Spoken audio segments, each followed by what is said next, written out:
பயங்கரமாக சமைச்சிருக்கப்போ. நான்வெஜ்ஜில் நீ அடிச்சுக்க ஆளே இல்லை. எங்கள் அம்மா அப்போவே சொல்லிச்சு, டே புள்ள பயங்கரமாக சமைப்பா, காலத்துக்கு நீ நல்லா சாப்பிடலான்னு. உன்கிட்ட ஒன்று பேசணும்.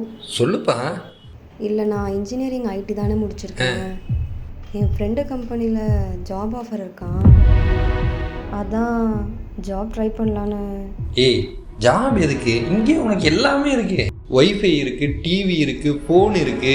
வேணுங்கும்போது தூங்கலாம், எப்போ வேணாலும் எந்திரிக்கலாம். இதுக்கு மேலே உனக்கு என்ன வேணும்? எதுக்கு உனக்கு ஜாபு? இல்லைடா, நீ காலையில் ஆஃபீஸ் போனால் நைட்டு தான் வர. நானும் வீட்டில் சும்மாவே தான் இருக்கேன், தனியாக போர் அடிக்குது. அதான் வேலைக்கு போனால் ஒரு 4 பேரை பார்ப்பேன், பழகுவேன். அதான் வேண்டாங்கிறேன். சொன்னால் புரிஞ்சுக்க.